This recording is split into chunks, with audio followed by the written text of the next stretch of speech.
Bueno, ¿qué tal? ¿Qué tal? ¿Qué tal? ¿Cómo está?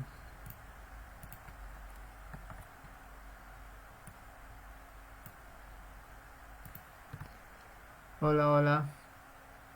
Una, dos, tres, probando, probando. Una, dos, tres, una, dos, tres. Bien, bien, a ver.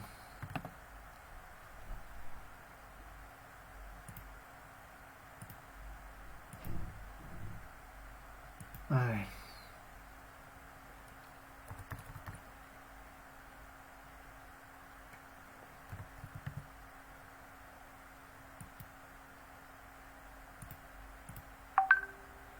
Ya, esperamos un par de minutos y luego empezamos con la disertación del día de hoy. Que básicamente trata sobre la intervención delictiva. Bueno, respecto a los deberes negativos, ¿no? Para sustentar, pues, cuándo ocurre una ejecución penal. Ya.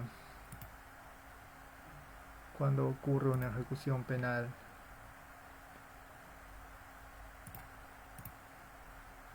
Ya vamos a esperar un par de minutos para poder dar comienzo al tema del día de hoy.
A ver, ahí estamos.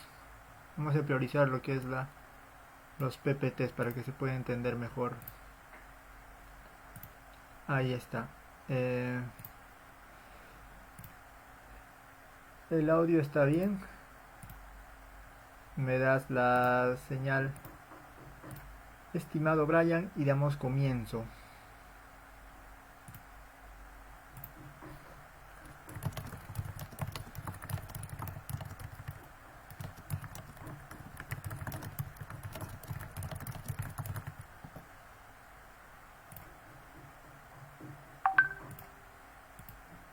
Ya, vamos iniciando entonces. A ver.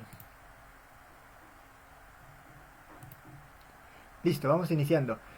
¿A qué nos referimos cuando hablamos de teoría de la intervención delictiva?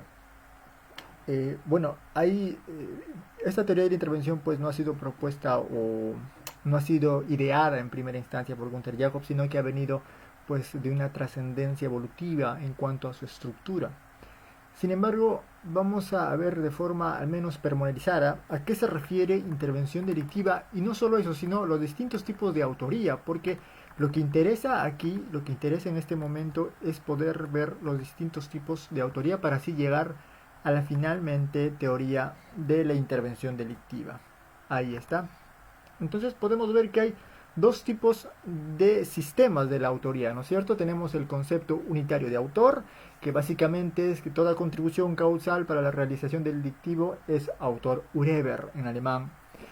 Cualquier tipo de contribución causal vendría a ser autor. Lo que sucede, por ejemplo, en la regulación de los delitos imprudentes y que bueno, se ha manifestado en este tipo delictivo en nuestra legislación penal, ya que los delitos imprudentes han de ser valorados a partir del criterio del concepto unitario de autor. Luego existe las teorías diferenciadoras, ¿no? Las que pueden distinguir entre autores y partícipes.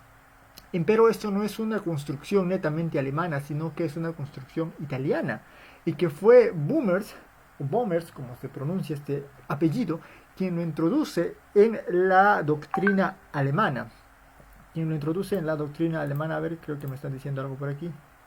No, todavía. Quien lo introduce en la doctrina alemana. De manera que tenemos aquí el concepto unitario de autor, donde cualquier contribución causal te hace pasible de ser considerado autor, y el otro tenemos el sistema diferenciador que nos han enseñado en las aulas, ¿no? Y ahí es donde se centra pues los conceptos restrictivos de autor para la diferenciación entre autor y partícipe. Como dijimos, Bummers es quien introduce esta convergencia italiana al sistema penal o a la doctrina en discusión alemana. De tal manera que autor en este sentido va a ser la materialización de la acción ejecutiva, o como se decía en ese entonces, la causa psica.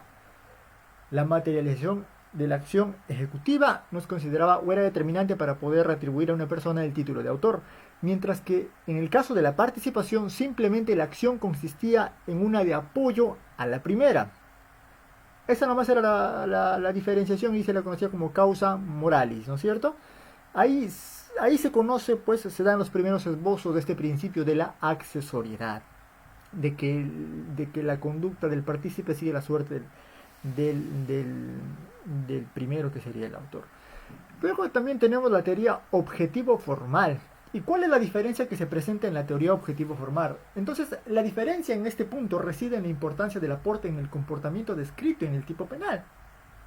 Dependiendo del aporte, o de la importancia en el aporte valorado para el legislador, es que se determina la atribución de la autoría a un sujeto determinado, de tal manera que solo es autor quien realiza la acción típica, la descripción típica en su conjunto, quien realiza es autor.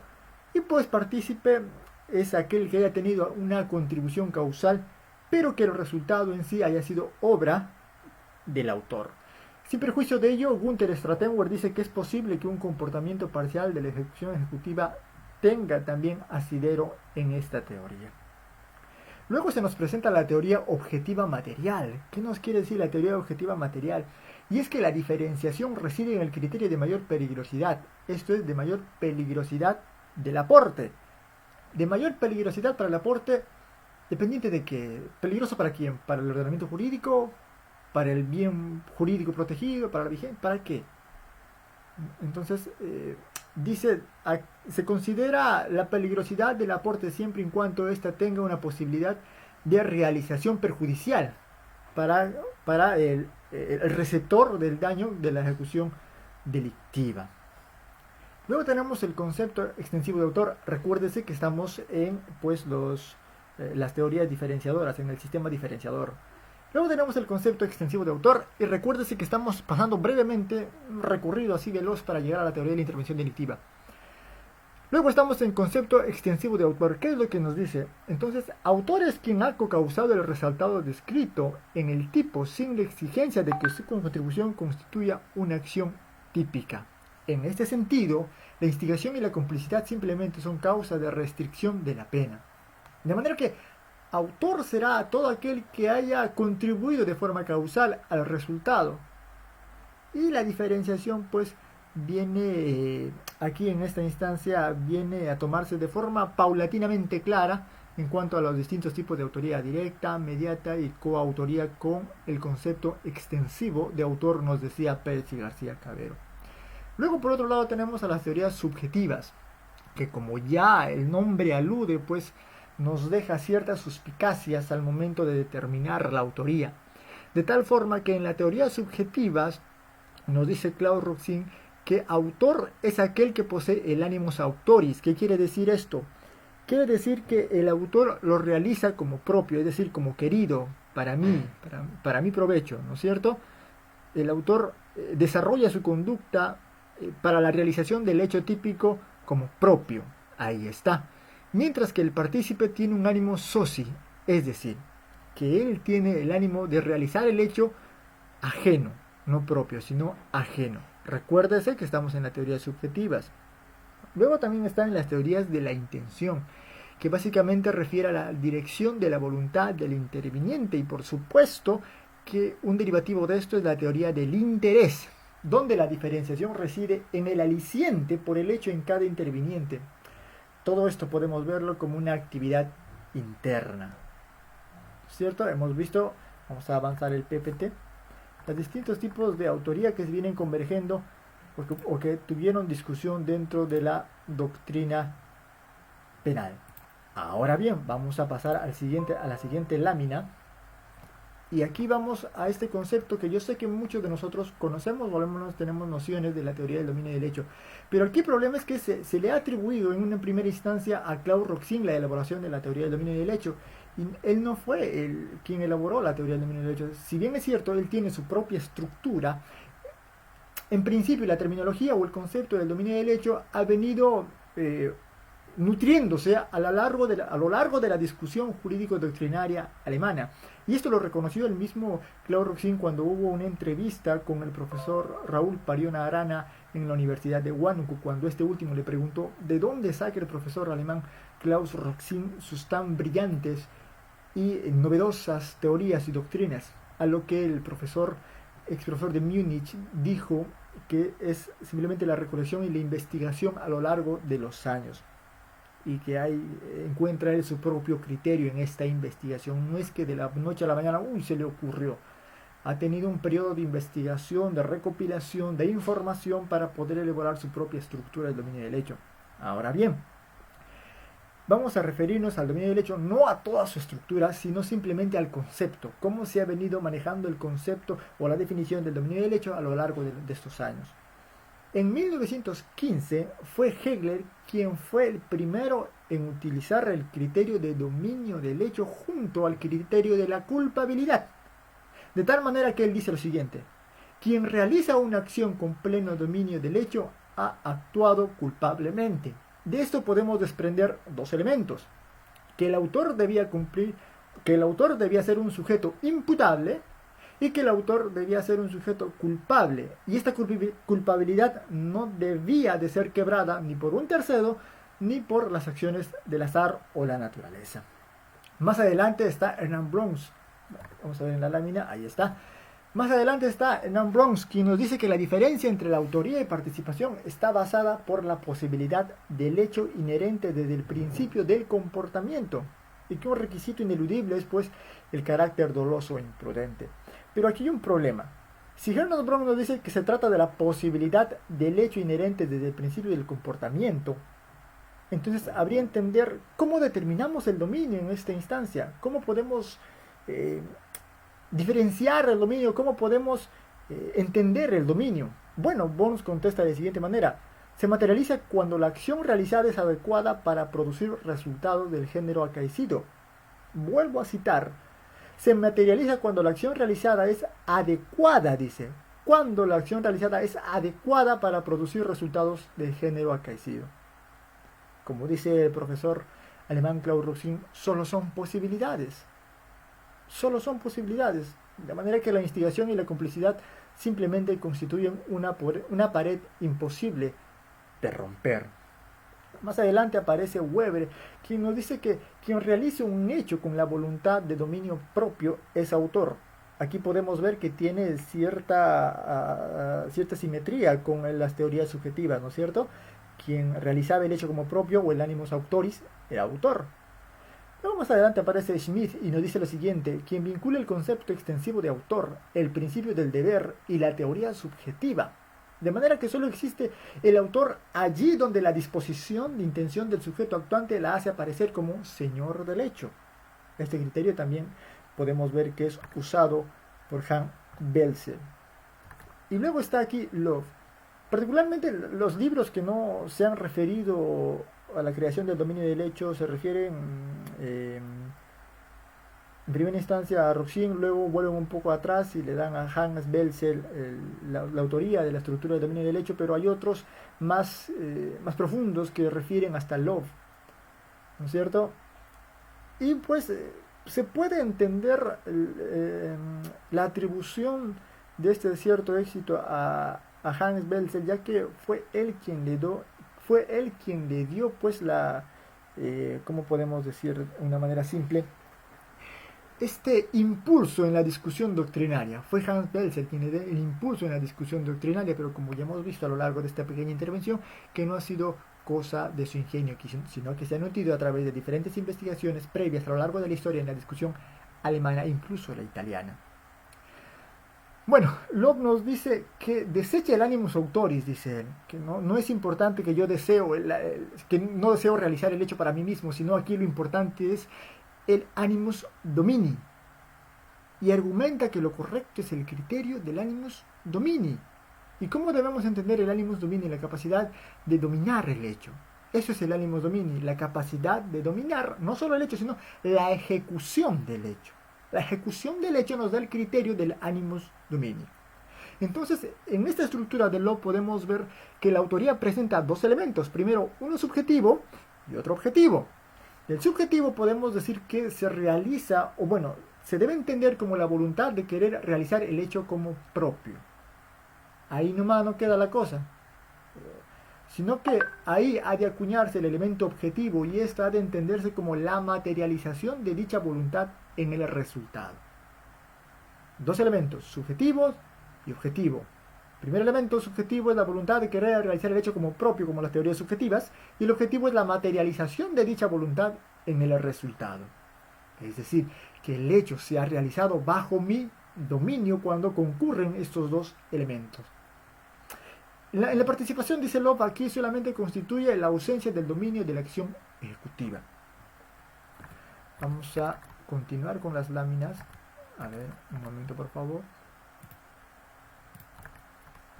Quiero ver si no me han hecho alguna observación, una pregunta. Ya. Bien, ahora nos vamos a lo que fue trabajado por Belzel. Y bueno, aquí tendríamos que hacer sesiones enteras para explicar quien le dio pues el impulso en la discusión dogmática a la teoría del dominio del hecho. De manera que Belzel relaciona la acción con el dominio del hecho para sustentar la autoría final, ¿no? Él es el autor del sistema finalista. De modo que señor del hecho significa que quien consciente del resultado configura la existencia del hecho y su forma. Entonces, el partícipe, ¿qué aporte tiene? ¿O cuál es la relevancia del partícipe? Un momento, dice Belzel. El partícipe también tiene dominio, pero ¿respecto de qué? Tiene dominio respecto de sus propios aportes, no sobre el hecho. Sobre el hecho en sí lo tiene el autor. Quien tiene dominio sobre sus aportes para la contribución es el partícipe. Entonces, la teoría del dominio del hecho contiene el dominio primero final de la acción, la voluntad de realización como propio, ese es el elemento subjetivo, y finalmente la realización de dicha voluntad en el hecho bajo su propio dominio, elemento objetivo, inseparables en el dominio del hecho presentado por Belzel. Y obviamente el requisito que él necesariamente dice que debe estar presente en el autor es el dolo. Más adelante, ya un poco más contemporáneo, está Maurach, que nos dice que la configuración dolosa del hecho típico se evidencia a través de todo el curso hasta el resultado, es decir, todo el desenvolvimiento del curso causal desde el inicio hasta el resultado está bajo el dominio y bajo los parámetros que ha estipulado el autor, como una voluntad rectora y comprobable a seguir. ¿Y cómo se comprueba esta voluntad rectora? Dice Maurach, y él mismo se contexta, con la posibilidad de que el sujeto, el autor, tiene la capacidad de concluir o impedir el hecho. Cuando estos dos elementos o cuando estas dos capacidades se fundan en una sola persona, concluir o impedir el hecho, se le puede determinar como autor. Por supuesto, Maurach también se funda en la teoría final de la acción y sostiene que la teoría del dominio del hecho es determinante solamente en delitos dolosos. Luego, en el reciente tratado que han estado vendiendo, que es este de Heschek y Weigen, aquí también se pronuncia el dominio del hecho, y ellos sostienen a manera de resumen lo siguiente: la autoría se fundamenta a través de la realización típica en el dominio del hecho, de tal modo que el comportamiento tiene un elemento subjetivo y objetivo, también dobles elementos. El primero de ellos, el subjetivo, debe comprender la voluntad directora, mientras que el segundo se trata del hecho como resultado de dicha voluntad directora. En este sentido, El autor bajo el dominio del hecho es aquel quien realiza el delito de propia mano y siendo responsable por los elementos típicos del Tatbestand o del hecho delictivo. También hay un libro de Derecho Penal, parte general de Wesselsveld y Satzker. Vamos a ver la lámina. Ahí está. Y Satzker, quien a modo de resumen nos interpreta la autoría de la siguiente manera. La autoría significa para ellos el dominio sobre el suceso, no sobre el curso causal, no sobre el final de la acción, sino sobre el suceso. Esto significa que en cuánto y en qué medida tuvo lugar la contribución objetiva del interviniente y su relevancia respecto del hecho. En España también ha habido, por supuesto, discusión. Jesús María Silva Sánchez, Enrique Ordez Gimbernard, Mirpuch, ¿no es cierto? Y aquí voy a tomar simplemente a Mirpuch, quien introduce el sentido de pertenencia entre el delito y el autor. Él dice que, un momento, la teoría del dominio del hecho simplemente es una evidencia, una materialización del suceso fáctico. Pero aquí lo relevante es el sentido de pertenencia entre el delito y el autor, y esto es determinante a través de una estructura de imputación objetiva. Y para el caso de Roxin, ahí yo le puse 3 puntitos porque voy a leer cómo Claude Roxin define el sentido cómo define el concepto de dominio del hecho. A ver. Y lo cito aquí a Pérez Alonso, quien cita a Claude Roxin. Dicha teoría apuesta por una tercera vía, considerando el dominio del hecho como un concepto abierto. Y para este concepto abierto no se ha llegado así por así, ahí está en su libro. En su libro se puede ver que él ha hecho una investigación, una interpretación y ha encontrado los errores de los conceptos que previamente se habían presentado, conceptos teleológicos, conceptos cerrados, conceptos sistemáticos, y él le da, digamos, la palabra, bueno, la estructura del concepto abierto al dominio del hecho, que se caracteriza por un elemento descriptivo y por un elemento regulativo. Nuevamente, aquí sería muy corto el tiempo para explicar esto, pero que en esencia Roxin decía en su propio libro que es un concepto abierto en tanto que este debe de concretizarse a través de las 3 figuras de la autoría directa, mediata y coautoría o dominio funcional del hecho. Entonces lo que hemos hecho es ver de manera sucinta, de manera somera, cómo ha sido el avance de la estructura de la autoría y del dominio del hecho a lo largo de estos años. Había unas palabras que dijo el doctor García Cabero cuando estuvo en una presentación en Colombia, y él decía que el derecho penal ha de adecuarse a los avances científicos que presenta la misma ciencia y a los avances de la sociedad en sí. Si bien es cierto, Claude Roxin ha sido una de las eminentes mentes brillantes dentro de la actualidad de la dogmática jurídico-penal, no por eso se quiera decir que sea quizás la más perfecta de las estructuras en cuanto a la determinación de la autoría y participación, ya que la teoría del dominio del hecho de Claude Roxin es un trabajo de los años 60 que en ese tiempo pues ha tenido un auge y una aceptación hasta el día de hoy en nuestros días, pero que no nos circunscribe solamente a esa teoría, sino que si es que hay una evolución dogmática que nos permita responder coherente y razonablemente a algunos problemas, este debe ser el punto de inicio para poder seguir avanzando, y a esto pues es a lo que quiero llegar, a la teoría de la intervención delictiva como una alternativa de la solución de los presentes conflictos. Solamente a manera de mención, muchos hemos conocido la teoría de la autoría mediata en aparatos organizados de poder a partir del caso Eichmann, ¿no es cierto? Sin embargo, el núcleo, lo esencial de la autoría mediata, que es el dominio de la voluntad.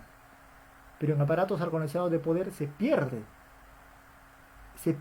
y se trata de integrar con supuestos o con requisitos pues que son propios de los aparatos organizados de poder, sujetos cambiables, sentido de la empresa, estructura vertical, ¿no es cierto? Pero que en esencia se sigue vulnerando el núcleo de la autoría mediata, que es el dominio de la voluntad, porque toda vez que en los aparatos organizados de poder quien ejecuta es un sujeto responsable, que se da cuenta de lo que está haciendo. Su voluntad no es dominada, no es engañada, no es afectada, no es puesta en error. Sabe lo que está haciendo. Entonces, como respuesta a esto también se han tratado de esbozar varias doctrinas para sustentar, y una de ellas, y el que más rescato, es el de Alex Van Wezel de Chile, quien sustenta la coautoría en aparatos organizados de poder a partir del criterio de la intervención bajo el sistema funcionalista de Gunther Jacobs, y que los invito a leer también, creo que está en internet también. Bien, ahora vamos a entrar de lleno a la teoría de la intervención delictiva. Había preparado la otra semana mi pizarrita, pero por problemas de conexión no pudimos presentarla, así que dije, lo mejor es tomarle una fotito, porque no voy a estar explicando así cada rato, no va a hacer que se vaya la señal. Mejor le tomo una fotito a la pizarra para que podamos entender todos de una buena manera. Vamos a ver. Déjenme ver la fotito. Ahí está la fotito, yo también lo estoy viendo. Teoría de la intervención. Para entender la teoría de la intervención tenemos que darnos cuenta, en primer lugar, que una persona ha de ser, un ser humano o un individuo ha de ser considerado persona en derecho no por las capacidades fácticas que ésta presenta o por las capacidades biológicas que ésta presenta dentro de la sociedad. Entiéndase que dentro del derecho penal lo relevante son conductas jurídicas. Entonces, ¿cómo podría una materialización del ser humano que en sí genuinamente lo convierte en persona natural, naturalísticamente, podría tener relevancia para el derecho penal? Entonces, Jacobs dice, una persona debe tener o es considerada como tal en derecho penal a partir de dos criterios, a partir de que ostenta deberes y derechos. Cuando un sujeto ostenta deberes y derechos, es un sujeto o una persona considerada por el derecho penal, y estos deberes y derechos están dentro de un rol socialmente atribuido a una determinada persona. Y esto también es lo interesante. El derecho penal no va a entrar a inmiscuirse en las situaciones internas de cada persona, porque esto haría una intromisión que nos imposibilitaría la vida en sociedad, sino que el derecho penal se rige bajo los preceptos de los roles determinados en sociedad, de tal manera que si un rol es atribuido a una persona, ésta debe responder respecto de las expectativas que se espera de ese rol. Por ejemplo, ¿qué se espera de un policía? Que nos aguarde de la seguridad, que esté dependiendo de la localización donde esté, ¿no? Que nos aguarde la seguridad. ¿Qué se espera de un doctor? Que nos alivie el dolor o que en lo posible nos trate de mejorar nuestra situación de salud. O en el ejemplo clásico, ¿qué se espera de un camarero? Cuando tú vas a un restaurante, ¿tú esperas que el camarero sea también un profesional? No es que lo único que esperas es que él reciba tu orden y te entregue la orden por una contraprestación dineraria.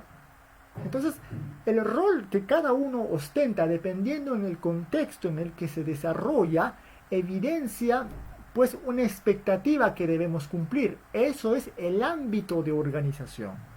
Eso es el ámbito de organización.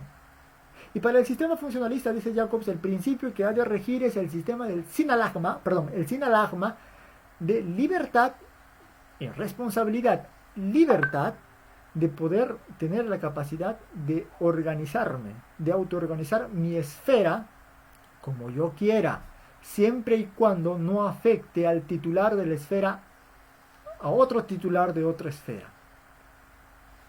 Tengo la libertad de autoorganizar mi esfera sin que dañe o perjudique al titular de otra.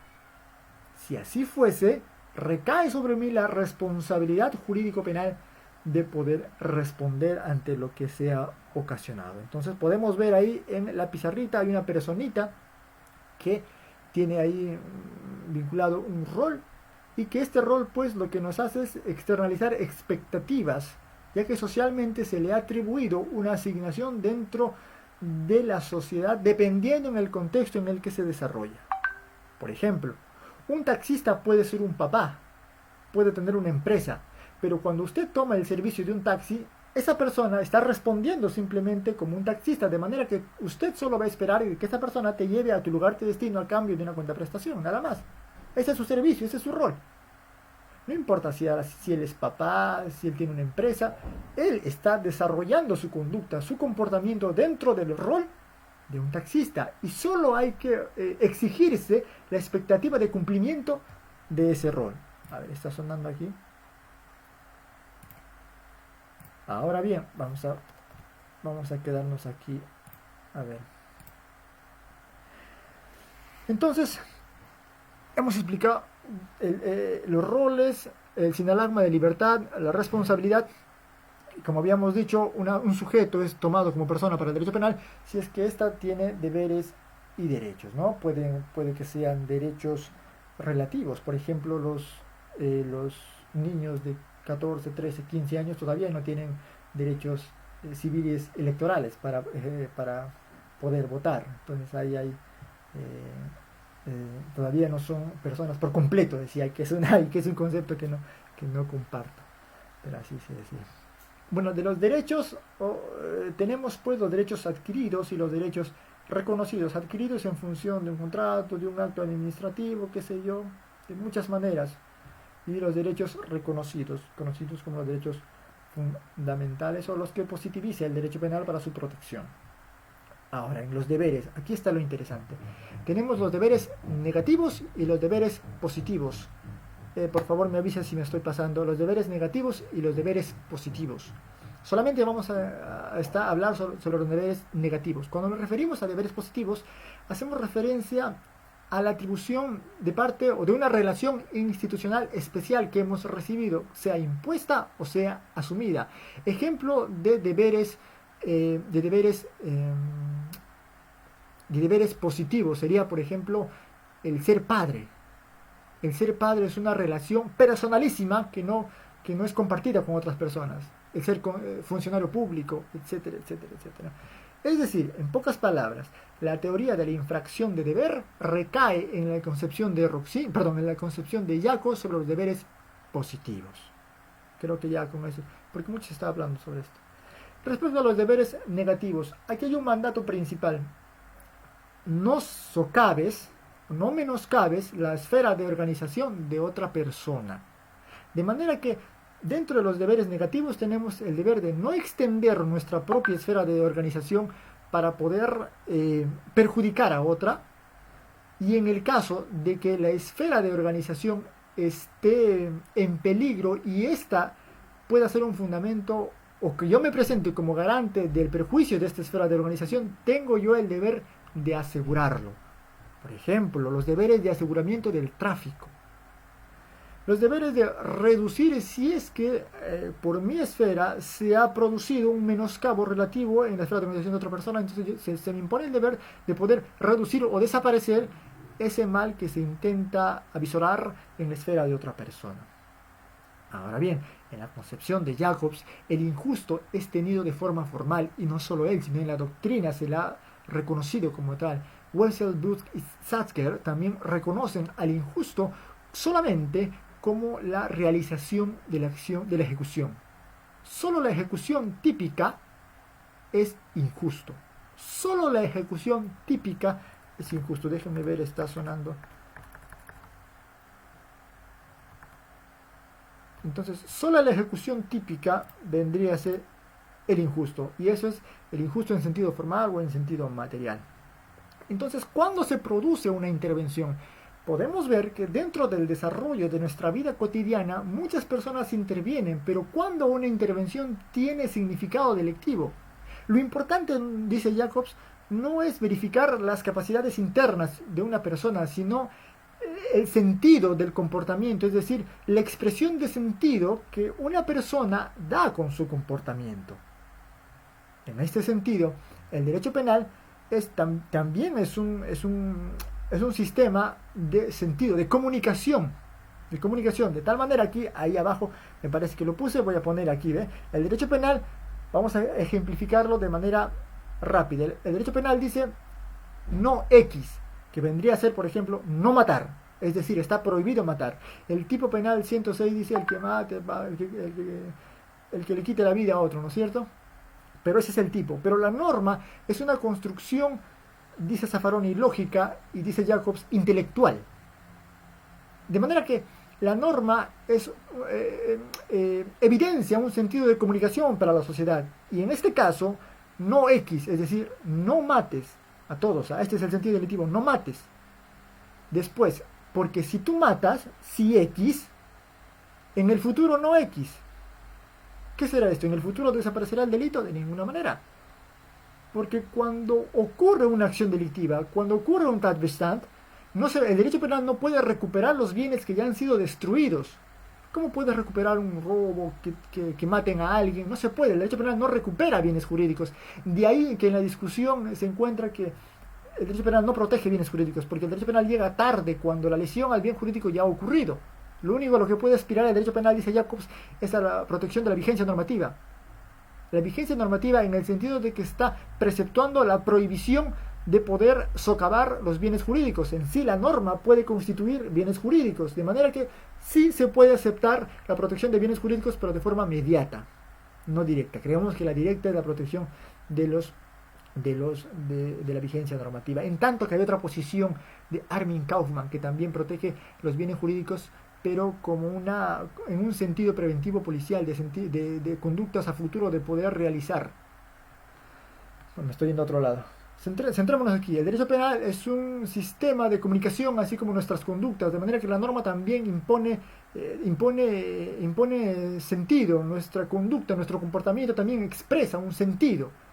Y cuando el sentido se torna delictivo es cuando entra de forma inmediata el derecho penal. Voy a poner un ejemplo para graficar la intervención delictiva.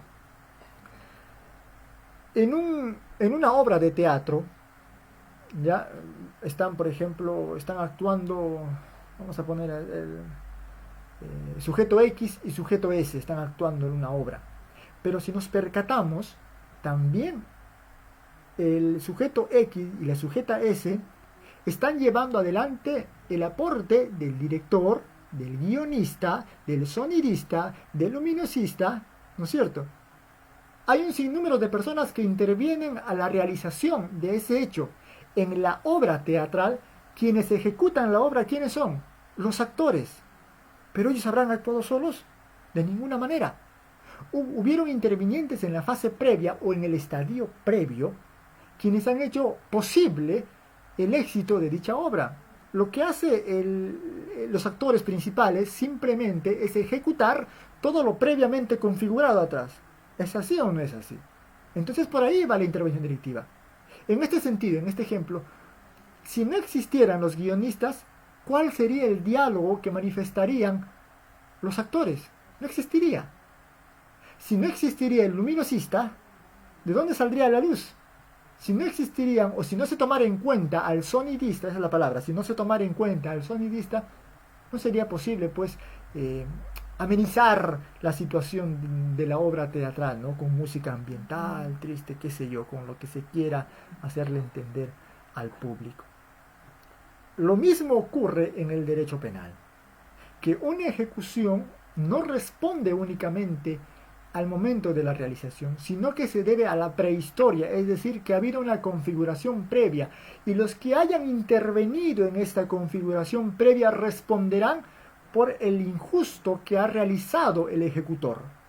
Nuevamente, injusto solamente es la ejecución del tipo. De los intervinientes, como en la obra teatral, ellos, si bien, por ejemplo, el director no está ejecutando la obra, no está actuando, pero él ha aportado, él ha contribuido, él ha intervenido en la realización de la obra. Es decir, en el caso del guionista, si el guionista se sustrae, no habría diálogo sobre el cual actuar en la escena.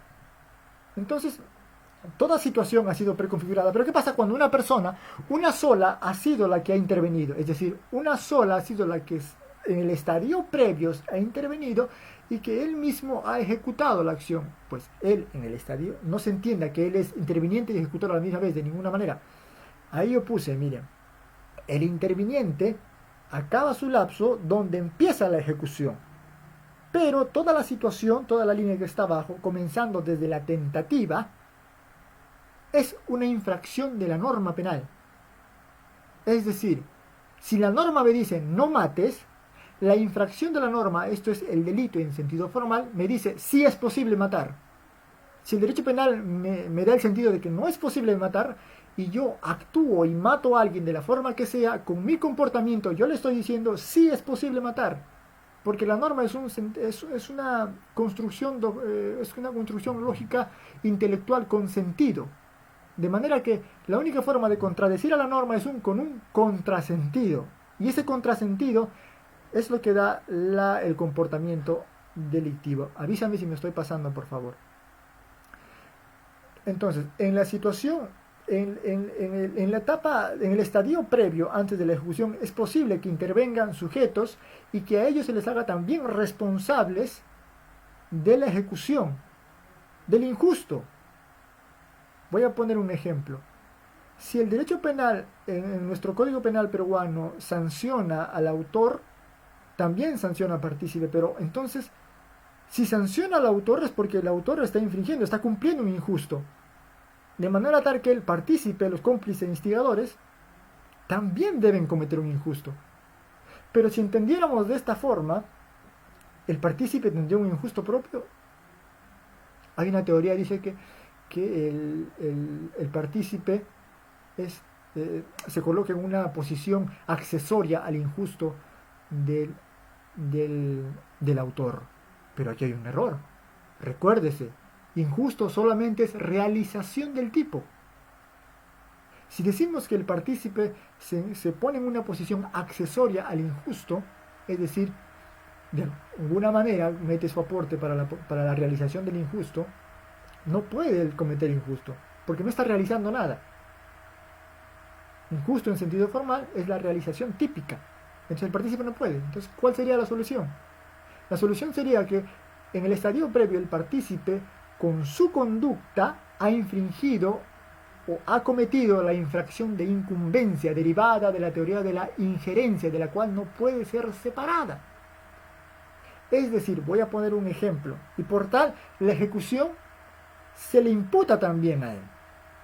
Antes de que ocurra la ejecución, el interviniente no responde por nada. Si bien es cierto, responde de manera externa como infracción de incumbencia, perdón, de manera interna como infracción de incumbencia, de manera externa todavía no responde.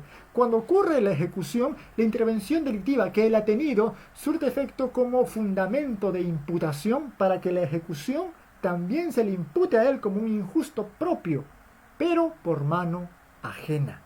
Es decir, que lo que yo he querido o lo que yo he intentado comunicar que he querido con mi comportamiento, lo ha realizado el ejecutor.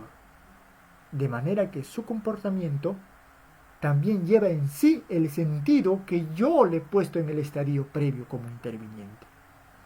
Voy a ver si me he pasado el tiempo. Estamos bien, me parece. A ver, entonces el injusto simplemente es la ejecución del tipo comenzando desde la tentativa. Pero habrá quien salte ahora. Pero usted ha dicho que el injusto simplemente es realización. ¿Cómo tentativa ahora? Bueno, es tentativa en el sentido de que es una conducta que se ha rebasado el rol que se le ha dado. Cuando una persona ejecuta, también está vulnerando su rol. Está rompiendo el rol que se le ha asignado. Y cuando una persona entra en la etapa o en el estadio de la tentativa ocurre lo mismo. El comportamiento ha rebasado los límites del rol y por eso también es considerado injusto. Por eso el injusto en sentido formal ha de ser entendido desde la tentativa hasta la ejecución y consumación si diere el caso. A ver, vamos a ver. Ajá, en el interviniente es esencial que concurra el dolo. Debe sí o sí concurrir en el dolo en el interviniente en el estadio previo o en la tentativa. Recuérdese que la intervención delictiva es un fundamento de imputación del injusto propio por mano ajena. El ejecutor responderá por su propio injusto, los intervinientes responderán por el injusto propio pero por mano ajena. Podríamos hablar y desglosar esta teoría para determinar cómo ocurre la teoría de la autoría mediata o la coautoría, pero me imagino que el tiempo no nos va a alcanzar. Entonces, cuándo un comportamiento en la intervención significa intervenir delictivamente, o cuándo podemos sacar este sentido delictivo del comportamiento. Primero, cuando no tengamos competencia, y segundo, cuando carezcamos de competencia, y segundo, déjenme ver lo que me dice ahí, cuando la conducta no comunique el sentido delictivo. ¿Y cómo no comunicará el sentido delictivo? Eso lo vamos a ver más adelante con reglas. Entonces, nuevamente recapitulando todo, el comportamiento del ser humano, el ser humano es tenido como persona dentro del derecho penal, en tanto es un sujeto de deberes y derechos que se desarrolla en la sociedad en el sinalagma de libertad y responsabilidad. ¿No es cierto? Entonces, a ver, me están escribiendo creo por aquí. Ya, estamos bien me parece. Ahora, ¿cómo podemos determinar las reglas o cuando una conducta es interviniente? El caso clásico de la Regersverbot o de la prohibición de regreso. Todos sabemos, si es que alguna vez hemos leído acerca de la prohibición de regreso, el caso conocido del taxista, ¿no es cierto? Donde pues él está conduciendo de manera su poderoso Toyota Yaris, como ocurre en Huancayo, hacen taxiar a carros Yaris, buenos carros. Y de pronto suben ahí sujetos delictivos, unos delincuentes, y le dicen, llévame al banco tal. Ok, toma el servicio y de pronto le dice, quiero que el servicio conste o contenga que tú me esperes 10 minutos en el auto, ¿está bien? Perfecto. Puede o no ser así, o puede en el caso más extremo de que llega el caso, ellos toman el taxi, llegan al banco, entran al banco, el taxista se va y viene otro taxista, pero esta vez viene con un Yaris más viejito, supongamos. Taxi. ¿Qué pasó? Llévame a tal lugar. Ok, pum, se lo lleva. ¿El taxista ha intervenido o no ha intervenido? No ha intervenido. Porque el taxista simplemente se ha comportado como su rol de llevar y traer gente. Poco o nada importa si los delincuentes aquí atrás han hablado sobre el hecho delictivo que iban a cometer. Poco o nada importa. Antes de poder pasar a la imputación subjetiva, es necesario pasar por la imputación objetiva o la doctrina de la imputación del comportamiento objetivo, como ya se está convirtiendo el sistema de Jacobs. ¿No es cierto? Entonces miren, el taxista se ha encuadrado dentro de su rol. ¿Y cuál es la expectativa o cuál es lo que se espera de un taxista? Que me lleve al lugar de servicio, nada más. A cambio de una contraprestación dineraria, nada más. Ahora, para determinar si una intervención es delictiva o no, es decir, para determinar el sentido delictivo de una conducta, hay reglas que se deben seguir. Y para eso creo que lo tengo aquí. Déjenme ver, por favor. Porque esto es necesario que sí lo veamos de forma literal, o que lo presentemos de forma literal al menos, ¿no? A ver. Ahí está, las reglas de la teoría de la intervención. No las reglas de intervención, sino las reglas, bueno, en un caso se le pone con la regla de la prohibición de regreso o derivada de la prohibición de regreso, y otros se ponen como las reglas para determinar el sentido delictivo de la conducta, derivada de la infracción de incumbencia, qué sé yo. Vamos a poner las reglas nada más. Y dice ahí, no hay imputación. Vamos a leerlo juntos. Cuando una persona realiza su conducta de tal manera que no altera la esfera organizativa, recuérdese, cuando altera o menoscabo la esfera organizativa de otra, ahí yo asumo el deber de responder jurídico penalmente. Pero aquí dice que no altera la esfera organizativa de otra, o habiendo intervenido, esta sucede a causa de un derecho que sustenta ello. ¿Cómo intervengo? ¿No es cierto? Voy a poner un ejemplo. El derecho penal solo va a reaccionar cuando en el juicio de tu libertad has extendido la esfera de tu organización para poder dañar a otra. Pero si no lo haces, no respondes. Poco importa que las personas que están recibiendo ese comportamiento transformen el sentido como delictivo. Eso no te concierne a ti. Eso no te concierne a ti. Voy a poner un ejemplo. Están terroristas ahí en Ayacucho, vamos a poner. No, perdón, en una ciudad X, para que no haya aludidos. Voy a poner terroristas en la ciudad X, pero uno de los camaradas principales está llevando un proceso en Lima y está por ser condenado a 25, vamos a ponerlo, está por ser condenado a una pena privativa de libertad de 25 años. Entonces, los camaradas en la ciudad X agarran a un policía y amenazan al juez. Si tú no liberas a nuestro camarada, vamos a matar a este policía. El juez resuelve y lo condena a 25 años o cadena perpetua. Y los terroristas matan al policía. ¿La muerte del policía será responsabilidad del juez? De ninguna manera. El juez ha actuado conforme a su rol, impartiendo justicia. Son los terroristas o los delincuentes quienes han agarrado la neutralidad de esta conducta y la han transformado arbitrariamente para que se vea como delictiva. No hay imputación. El juez no responde. El segundo caso donde no hay imputación, y este es el caso de la prohibición de regreso, ¿no? De la Rücktrittsverbot. El contenido de las prestaciones cotidianas en la sociedad no tiene un sentido delictivo, es decir, mantienen su neutralidad, de modo que tal naturaleza no cambia por lo que el receptor decida hacer con dichas prestaciones. Voy a poner un ejemplo. A compra a B especies alimenticias. La compra de un mercado es una prestación neutral, banal, no tiene sentido delictivo, no tiene relevancia jurídico-penal. Pero compro especies alimentarias. Pero A compra estas especias para ocultar el olor que pueda desprender un veneno que ha preparado en un alimento para matar a C. Si el resultado ocurre, no cabe intervención de B, puesto que solo ha realizado una conducta neutral, es decir, la venta de sus especies. Eso es la prohibición de regreso, siempre y cuando te mantengas dentro de lo que se espera de tu rol, tú no tienes relevancia jurídico-penal. Ahora vamos al segundo campo, de donde sí hay imputación y donde se puede transformar el sentido delictivo. Sí, un momento. Ahora llego a los ejemplos. Ahora, me parece que viendo las reglas, tú solito te vas a responder ahorita. Un momento. Ahora vemos cuando ocurre imputación. ¿Qué pasa cuando ocurre imputación?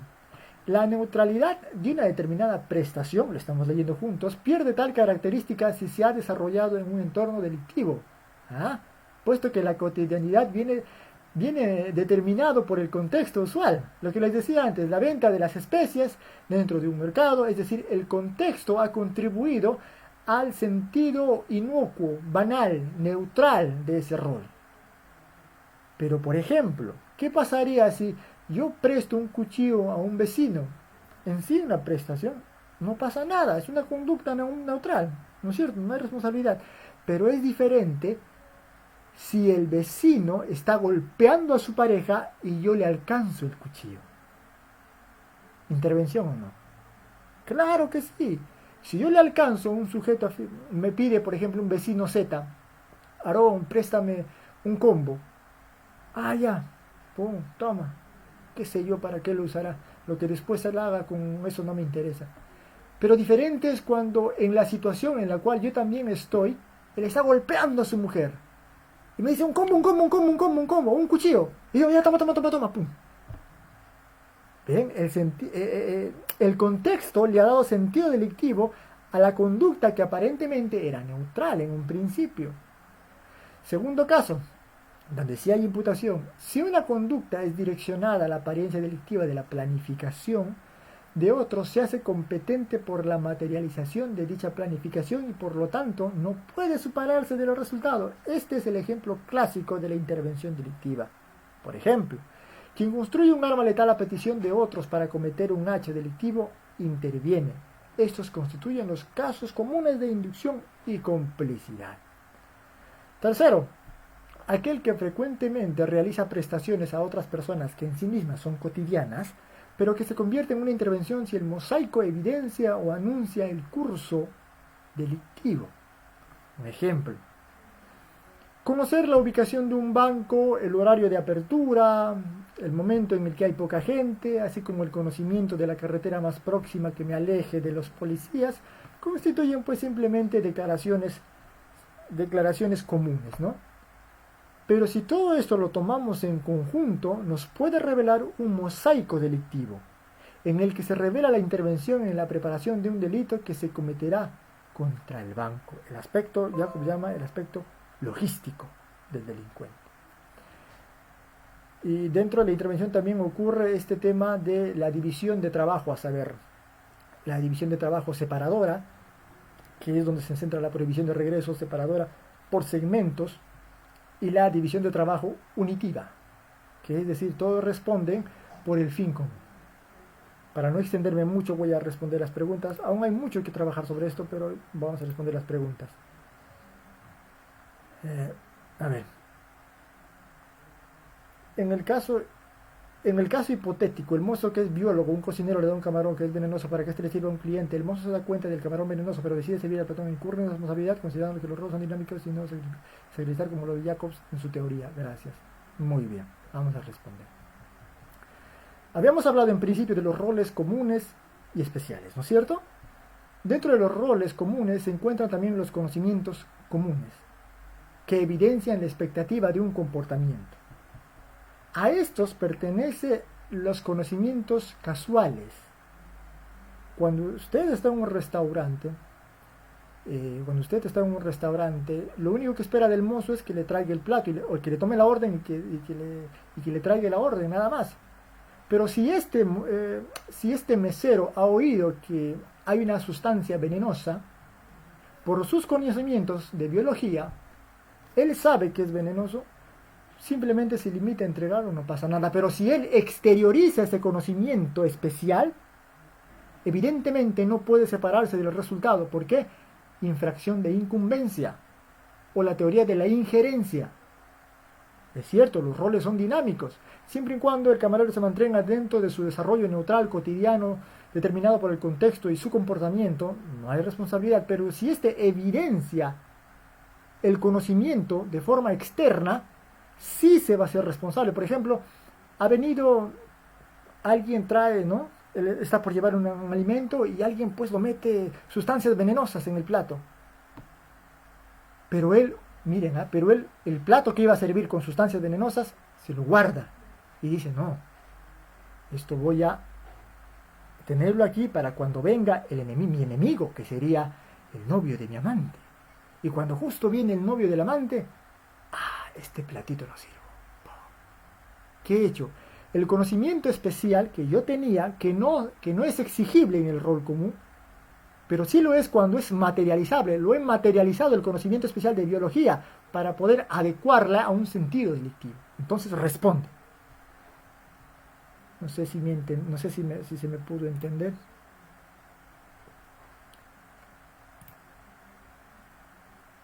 ¿Alguna otra pregunta?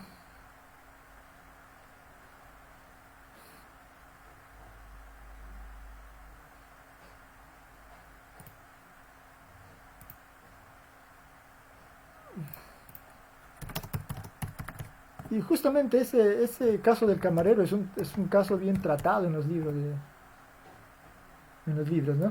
Bien recurrente. El caso del terrorista, del camarero, del taxista, de los explosivos, de los niños con sus padres, del que le manda a una casa determinada para que muera con relámpago, etcétera, ¿no? Son casos bastante recurrentes.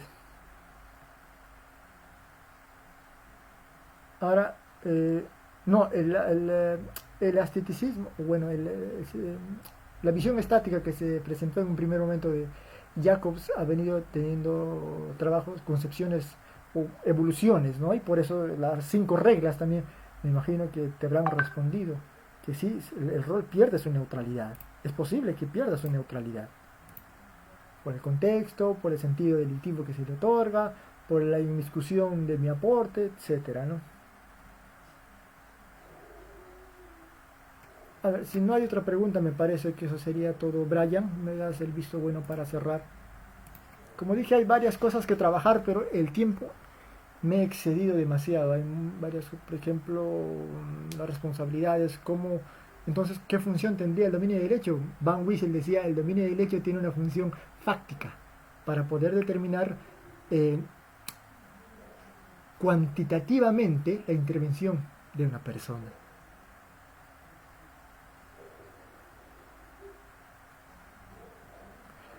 hay conducta delictiva cuando un director de una entidad confía en los informes de sus subordinados. ¿Te estás refiriendo al principio de confianza?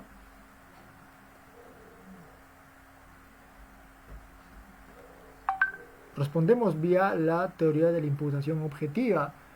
Imputación, no sé si la de Jacobs o la imputación de Wolfgang Frisch, que le da una relevancia a, a los aportes para la protección de los bienes jurídicos, que también es bastante, y recomiendo leer la teoría de la imputación objetiva de Wolfgang Frisch. Todos conocemos de Roxin, de Jacobs, pero Wolfgang Frisch también tiene una excelente proposición. En principio, según la estructura de Roxin, el que está en la cima ha de responder por lo que han hecho sus subordinados, porque en tanto es una estructura autónoma, no dependiente de los subordinados, porque estos son cambiables, sino de la decisión que ocurra en la mesa ejecutiva, en la mesa directoral. De manera que si los informes de los subordinados ha tenido que ver de alguna manera con una injerencia, un mandato desde arriba, se responde. Pero si no responde, si no tiene nada que ver, la misma estructura de la empresa puede hacerlo pasible de imputación. O en casos conocidos ahora, ¿no? Como estos planes de programas de cumplimiento, los criminal compliance que adoptan varias empresas. La empresa en este sentido tendría que evidenciar o materializar que se ha seguido todo el protocolo de prevención delictiva, de manera que el empleado ha violado o ha pasado por encima del protocolo de este programa de cumplimiento, lo cual le otorga solo responsabilidad a él. Es solo una teoría. La otra teoría dice que no, que todo es en conjunto. Teoría de los criminal compliance, ¿no? Bueno, ¿alguna otra pregunta?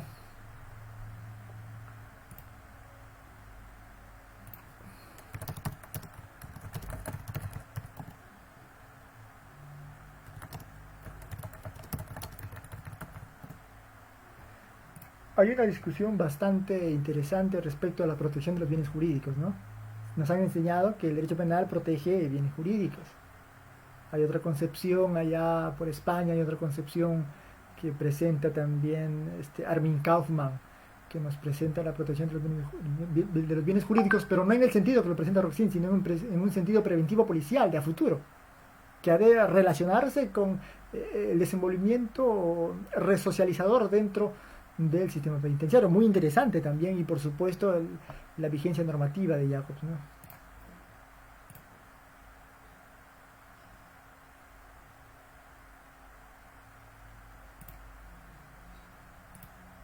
A ver.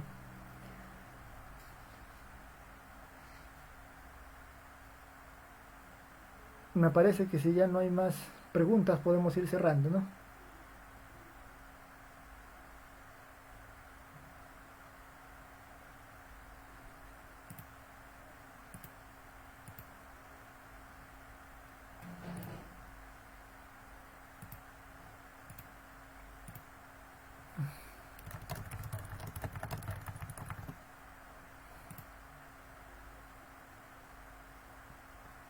Bien, creo que ya voy cerrando.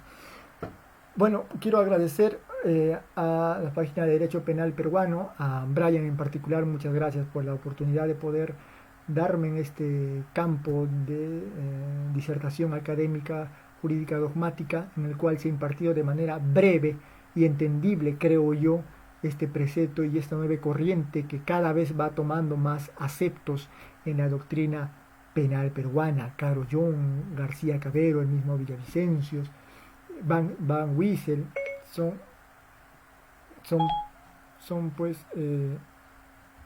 son personas que ya le dan cierta validez a, a la teoría funcionalista normativa, que fue criticada, por cierto, por Crespo, y se agarraba pues del derecho penal del enemigo para criticarlo, y que Caro Young, en una intervención, en una conferencia en la Católica, en un libro, se materializó en un libro aquella conferencia, respondió álgidamente que el problema residía en principio sobre la denominación, ¿no?, derecho penal del enemigo. era mejor, dice, derecho penal, quizás de la peligrosidad delictiva. Bien,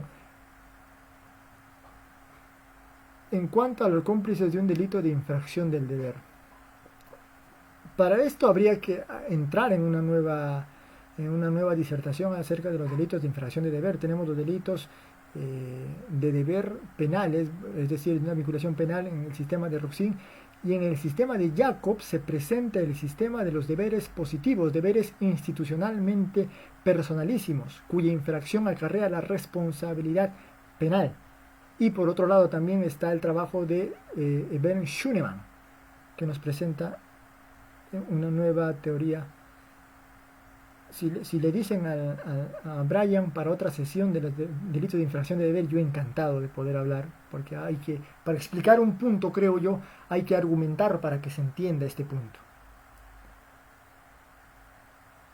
Intraneos, extraneos. Eso es a propósito de la teoría de la ruptura de título de imputación y la teoría de la unidad de título de imputación, yo creo que todos ustedes lo saben, son teorías netamente político-criminales, ¿eh? Que no han tenido una discusión dogmática profunda. Si no, dice García también, son político-criminales. Ya, un libro del doctor Caro Young, por supuesto, Derecho Penal. Sistema funcionalista. Aquí yo tengo uno que es el funcionalismo de derecho penal, donde intervienen varios autores latinoamericanos, y de entre ellos también está el doctor José Antonio Carollón, Raúl Parión Arana, que es discípulo de Claude Roxin, Alex Van Wiesel.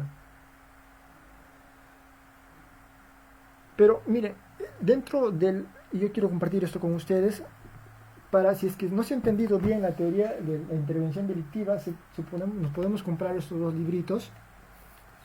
Este es la teoría de la intervención, y este es el lado comunicativo y silencioso del derecho penal, y por supuesto la imputación objetiva de Jacobs. Eso nos va a aclarar para, de alguna manera, al menos de manera primigenia, poder entender el sistema por el cual se está decantando la doctrina, que cada vez está tomando más adeptos en nuestro sistema o en nuestra discusión jurídico penal. Ya.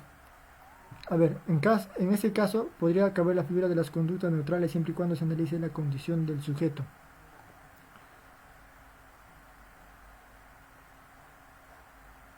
No necesariamente. Una empresa delictiva habría que determinar si esta es privada o pública, ya que dependiendo del desarrollo del rol en el que ellos han adoptado van a responder. No es el mismo sistema de imputación para las conductas de los deberes negativos que para las conductas desarrolladas dentro de un rol en el sistema de los deberes positivos, conocidos como infracción de incumbencia.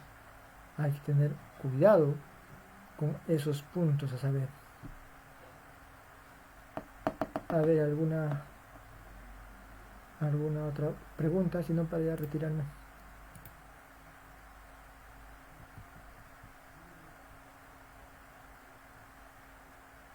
Los tratados de Zaffaroni también son muy explicativos.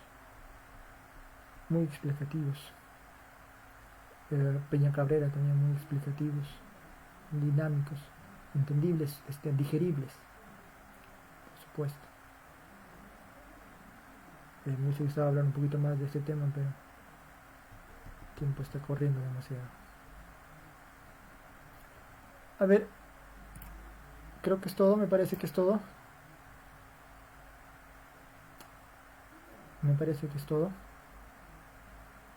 Bien, si se desea algún tipo de intervención en la parte dogmática, teoría del delito, imputación, anticulpabilidad, culpabilidad, imputabilidad, punibilidad, autoría de participación, infracción de deber, etc.,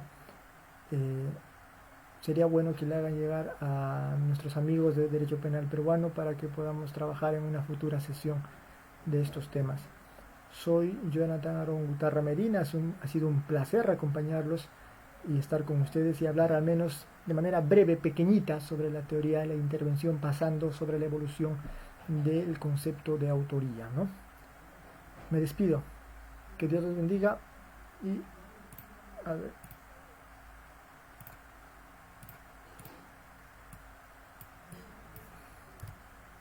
Listo, me despido. Que Dios los bendiga y hasta una nueva oportunidad.